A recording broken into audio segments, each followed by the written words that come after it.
லண்டனில் நடைபெற்ற மாபெரும் தமிழ் கனவு நிகழ்ச்சியில் இங்கிலாந்து வாழ் தமிழர்கள் மத்தியில் முதலமைச்சர் ஸ்டாலின் உரையாற்றினார். அந்த காட்சிகளை பார்க்கலாம். உலகவர் ஓவியமே,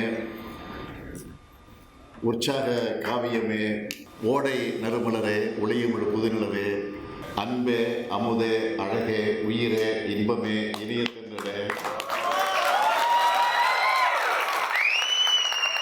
பணியே பணியே பிரதசச்சுரையே மரகதமணியே மாணிக்கச் சுடரே மன்பது விளக்கே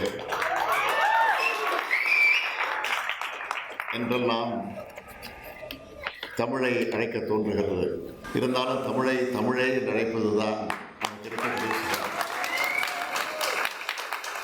அப்படிப்பட்ட தமிழினுடைய அடையாளமாக இந்த அயலக முன்னிலை வாழக்கூடிய உங்களை எல்லாம் பார்க்கிறப்போ பேசலாமா அல்லது பேசாமல் முகத்தை பார்த்து கொண்டிருக்கலாமா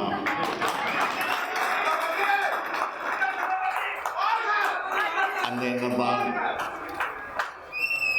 என்னுடைய உள்ளத்தில் தோன்றிக் கொண்டிருக்கிறது. இங்கிலாந்து உள்ளிட்ட பல்வேறு ஐரோப்பிய நாடுகளிலிருந்து வந்திருக்கக்கூடிய உங்களை எல்லாம் பார்க்குறப்போ எல்லையெல்லாம் மகிழ்ச்சி ஏற்படுது. ஏன்னா இந்த பயணத்தில் ஆக்ஸ்போர்டு யூனிவர்சிட்டியில் அந்த பெரியாருடைய படத்தை திறந்து வச்சேன்.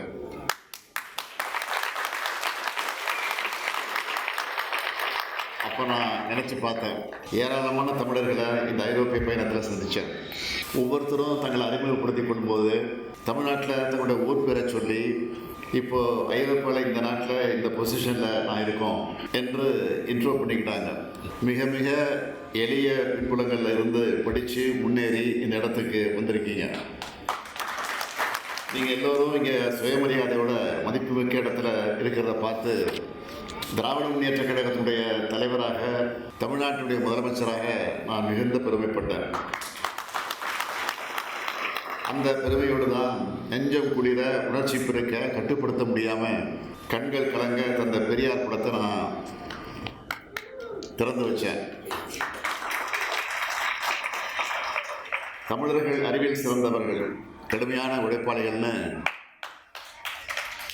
நீங்கள் எல்லோரும் இந்த அயலக முன்னில் நிரூபிச்சுட்டு இருக்கிறீங்க. என்னோட இந்த பயணத்தோட நிறைவாக உங்களை எல்லாம் இன்று நான் சந்திக்க வந்திருக்கிறேன். தமிழர்கள் எங்கே போனாலும் நம்ம மொழியினுடைய பண்பாட்டை விட மாட்டோம். அது மட்டுமல்ல, சுயமரியாதை, சமத்துவ எல்லாம், சமூக நீதி கோட்பாட்டையும் விட மாட்டோம். அதுக்கு எடுத்துக்காட்டாக இங்கே தமிழர்கள் இருக்கிறத கடந்த சில நாட்களாக கண்கூட பார்த்துக்கிட்டு இருக்கிறேன். திராவிடத்தால் வாழ்கிறவங்க பெருமிதத்தோடு சொல்கிற தமிழர்களை பார்க்கிறேன். சிறந்த உட்கட்டமைப்பு, திறமையான இளைஞர்கள், அமைதியான சூழல், இதனால தான் தமிழ்நாட்டில் முதலீடுகள் குவியுது.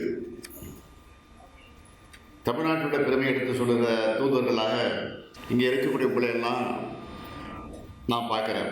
உங்களை பார்க்கும்போதே இங்கே இருக்கவங்களுக்கு நம்ம தமிழ்நாட்டை பற்றி ஒரு நல்ல இம்ப்ரெஷன் வரும். அந்த வகையில் தமிழ்நாட்டோட வளர்ச்சிக்கு காரணமாக இருக்கிற நீங்கள் எல்லோரும் தமிழ்நாட்டோட அன்அஃபிஷியல் அம்பாசிடர்ஸ்.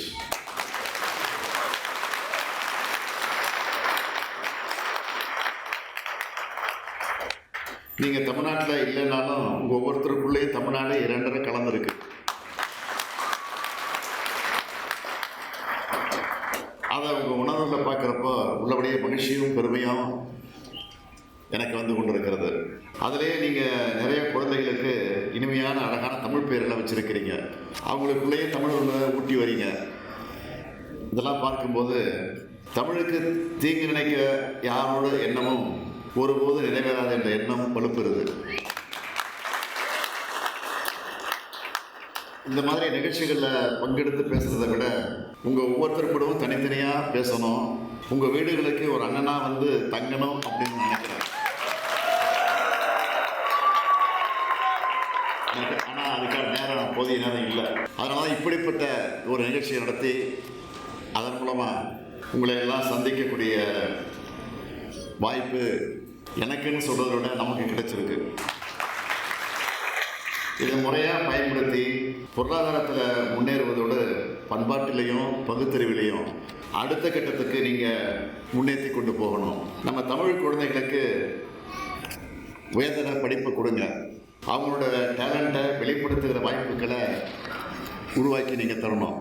அடுத்த தலைமுறை தமிழர்கள் நம்மை விட அதிக உயரத்தில் இருக்கணும். அதே சமயம் சக தமிழர்களையும் வளர்த்து விடணும். உங்களுடைய பிஸியான வாழ்க்கையை கடந்து ஆண்டுக்கு ஒரு முறையாவது தமிழ்நாட்டுக்கு வாங்க. உங்களால் முடிஞ்சதை தமிழ்நாட்டில் இருந்து இன்வெஸ்ட் பண்ணுங்க. இங்கே இருக்கக்கூடிய வேலைவாய்ப்புகளை பற்றி தமிழ்நாட்டில் இருக்கக்கூடிய நம்ம இளைஞர்களுக்கு எடுத்து சொல்லுங்க. அவங்களுக்கும் உலக கதவுகளை திறந்து விடுங்க. தமிழர்களுடைய வரலாற்றை பண்பாட்டை வெளிக்காட்ட கீழடியை தொடர்ந்து பொருணை அருங்காட்சியகம், கங்கை கொண்ட சோழபுரம் அருங்காட்சியகம்னு அமைச்சிக்கிட்டு இருக்கிறோம் தமிழ்நாட்டில். நம்ம குழந்தைங்களுக்கு அதையெல்லாம் சுற்றி காமிச்சு நம்முடைய வரலாற்றை எடுத்து சொல்லுங்க. பழம்பெருமையை மட்டும் எடுத்து சொல்லாமல் நம்ம எவ்வளவு வழிகளை வேதனைகளை கடந்து இன்னைக்கு தலை நிமிர்ந்து இருக்கிறோம் என்பதையும் சொல்லிக் கொடுங்க. இதையெல்லாம் நான் சொல்ல காரணம், எப்போவும் தமிழர்களுக்குள்ள ஒற்றுமை நிலவணும். இந்த இடம் எப்போவும் முன்னேற்ற பாதையில் மட்டும்தான் பயணிக்கணும். அதுக்காகத்தான் நம்ம திராவிட மாடல் ஆட்சியில் தமிழ்நாட்டில் ஏராளமான திட்டங்களை செயல்படுத்திக்கிட்டு இருக்கிறோம். அது மட்டுமல்ல, தமிழ்நாட்டில் இருக்கிற நாங்களும் உங்களை அன்போடு பார்த்துக்கிட்டு இருக்கிறோம். அதனால தான் நம்ம திராவிட மாடல் அரசில் அயலக தமிழர்களுடைய நல்வாழ்வுக்காக ஏராளமான திட்டங்களையும் செயல்படுத்திக்கிட்டு இருக்கிறோம். தமிழ்நாடு அரசின் அயலக தமிழர் நலன் மற்றும் மறுவாழ்வுத்துறை உங்களுக்கெல்லாம் ஓய்வில்லாமல் உழைச்சிக்கிட்டு இருக்கு. இந்த துறை சார்பில் செஞ்சுட்டு இருக்கக்கூடிய சில முக்கியமான முன்னெடுப்புகளை மட்டும் இங்கே குறிப்பிட்டு சொல்லணும்னா, கடந்த 4 ஆண்டுகளாக ஜனவரி 12ஆம் நாளை அயலக தமிழர் நாளாக கொண்டாடிக்கிட்டு இருக்கிறோம். அதிமுக்கிய விவரங்களை அனைவருக்கும் புரிய வைக்கும் பாட்காஸ்ட். உலக அதிகம் தவிர்க்க முடியாத முதல் மக்கள் வளைகுடா நாடுகள் பிரான்சிஸுக்கு பிரியா சம்பவங்களை தேடி களத்திற்கே உங்களை அழைத்துச் செல்லும் ஸ்பாட்லைட். அங்க இருக்கக்கூடிய கள விவரங்கள் என்ன? அமலாக்கத்துறை கடந்த 5 வருஷமாவே சார் எனக்கு ரொம்ப பிடிக்கும். அவர் வர்றதுக்காக எங்களுடைய நியாயமான கோரிக்கை. Even at the cost of stopping. பார்வையாளர்களையும் செய்திக்குள் பங்கெடுக்க செய்யும் மக்கள் குரல். 50 ரூபாய் எங்களுக்கு தண்ணிக்கு ஒரு தீர்வே இல்லைங்க. 10 வருஷமா எங்களுக்கு சரியான ஒரு விடிவு கிடைக்கவில்லை. 60,000 ஏக்கருக்கு தான் கேட்கிறோம். பிச்சை கேட்கறாங்க. புத்தம் புதிதாக வித்தியாசமாக ஹெலிகாப்டர்களின் உதவி என்ன படிக்கலாம்ன்றதுல பேரண்ட்ஸும் என்கரேஜ் பண்ணணும், ஸ்டூடெண்ட்ஸும் தேர்வு செஞ்சு. எனக்கும் சீமானனுக்கும் பெரிய வித்தியாசம் இல்லைங்க. ஒரு பாயிண்டா சொல்லணும். உங்களுக்கான தலைவர்களை பொழுதுபோக்கு தளத்தில் தேடாதீர்கள், போராட்ட களத்தில் தேடுங்கள். அனைத்தும் உங்களுக்காக. எப்போதும் இணைந்திருங்கள் தந்தி டிவியுடன். இனி செல்லும் இடமெல்லாம் செய்தி. தந்தி டிவியின் வாட்ஸ்அப் சேனலை ஃபாலோ பண்ணினா செல்ல இருக்கும் இடமெல்லாம் செய்தி. இதோ QR கோட், இப்பவே ஸ்கேன் பண்ணுங்க, ஃபாலோ பண்ணுங்க. ட்ரெண்ட ஃப்ரெண்ட் ஆக்கிக்கோங்க. தந்தி டிவியின் சப்ஸ்கிரைபர்ஸ் அண்ட் ஃபாலோவர்ஸ் குடும்பத்துல நீங்களும் இணையுங்க.